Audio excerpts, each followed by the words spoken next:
दोस्तों कैमरा के सामने यूरोप के लीडर्स इंडिया में स्माइल कर रहे हैं, हाथ मिला रहे हैं, ट्रेड डील साइन हो रही, लेकिन पर्दे के पीछे वही यूरोप अपने सबसे पुराने दोस्त अमेरिका के साथ एक ऐसा डिजिटल कॉन्फ्रंटेशन कर चुका है जिसका असर सीधा सिलिकॉन वैली तक पहुंच गया है। यहीं से असली गेम स्टार्ट होता है।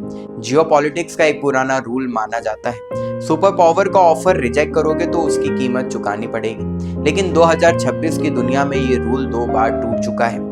एक बार यूरोप ने तोड़ा, दूसरी बार इंडिया ने, और दोनों ही केसेस में नुकसान अमेरिका को उठाना पड़ा। सच ये है कि जियोपॉलिटिक्स में जो दिखता है गेम अक्सर उसका उल्टा चल रहा होता है। जो हम देख रहे हैं वो सिर्फ स्माइल्स और डिप्लोमेसी की तस्वीर है। अंदर ही अंदर यूरोपियन यूनियन ने अमेरिका की टेक डोमिनेंस पर सीधा अटैक कर दिया है। यूरोपियन पार्लियामेंट ने गूगल, माइक्रोसॉफ्ट और अमेजॉन जैसे यूएस टेक जायंट्स के खिलाफ ऐसे डिसीजंस लिए हैं जो अमेरिका की डिजिटल पावर को हिला सकते हैं।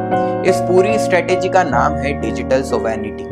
मतलब यूरोप अब अमेरिका के डिजिटल कंट्रोल से निकलना चाहता है। यूरोप को अब समझ आ गया है कि आज की असली पावर मिसाइल या टैंक्स नहीं, असली पावर है डेटा। और यूरोप का डेटा होने के बावजूद कंट्रोल अमेरिका के हाथ में है। यूरोप का लगभग 70 से 80% डिजिटल इंफ्रास्ट्रक्चर अमेरिकन कंपनीज पर डिपेंडेंट है। क्लाउड सिस्टम्स हो या ऑपरेटिंग सिस्टम्स या एआई टूल्स। ऊपर से अमेरिका का क्लाउड एक्ट यूरोप के लिए सबसे बड़ा रिस्क बन चुका है, क्योंकि इस लॉ के तहत अमेरिका दुनिया के किसी भी कोने में रखे डेटा तक एक्सेस ले सकता है। पेरिस हो या बर्लिन, कोई फर्क नहीं पड़ता। इसी डर के चलते यूरोप ने रेगुलेट करने के बजाय रिप्लेस करने का डिसीजन लिया, और यहीं से यूरो स्टैक का आइडिया निकला। चिप से लेकर सर्वर तक, क्लाउड से लेकर एआई तक, सब कुछ मेड इन यूरोप। एक ऐसे डिजिटल फोर्ट्रेस जो बाहर नहीं बल्कि यूरोप के अंदर बनाया जा रहा है। ये डिसीजन अमेरिका के लिए बड़ा झटका है, क्योंकि अगर यूरो स्टैक सक्सेसफुल होता है तो सिलिकॉन वैली के हाथ से $बिलियन के कॉन्ट्रैक्ट्स निकल सकते हैं। अब इसी दौरान इंडिया ने भी बिना शोर मचाए अपनी मूव चली। अमेरिका चाहता था इंडिया रशिया से ऑयल लेना बंद करे और सीधा अमेरिका से ऑयल और गैस खरीदे।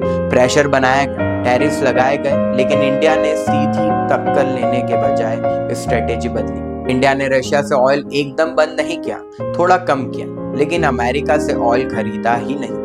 उसके बजाय ब्राजील, अंगोला, यूएई, कोलंबिया और इक्वेडर जैसे कंट्रीज के साथ क्वाइटली $बिलियन के एनर्जी डील साइन कर ली। यही इंडिया की स्मार्ट प्ले थी। रशिया भी ज्यादा नाराज नहीं हुआ, अमेरिका भी अपनी बात मनवा नहीं पाया। रिजल्ट ये निकला कि जो अमेरिका इंडिया पर 25% पेनाल्टी टैरिफ्स लगा रहा था, आज वही टैरिफ्स हटाने पर सोचने लगा है। इंडिया बिना झुके अमेरिका को रेटिंग करने पर मजबूर कर रहा है। अब दोनों पिक्चर्स को साथ में जोड़िए। यूरोप डिजिटल फ्रीडम के लिए लड़ रहा है, इंडिया एनर्जी फ्रीडम की तरफ बढ़ रहा है, और अमेरिका पहली बार कंट्रोल में नहीं बल्कि रिएक्शन मोड में दिखता है। ये क्लियर सिग्नल है कि ग्लोबल पावर गेम बदल चुका है। अब धमकी से नहीं, ऑप्शन से जीत होती है, और इस नए गेम में इंडिया किसी एक कैंप का हिस्सा नहीं है। इंडिया खुद एक बैलेंसर बन चुका है, और ये कहानी यहीं खत्म नहीं होती, ये सिर्फ शुरुआत है। आने वाले वक्त में जब डिजिटल और एनर्जी की लड़ाई और तेज होगी, दुनिया देखेगी कि इंडिया सिर्फ प्लेयर नहीं बल्कि गेम चेंजर होगा।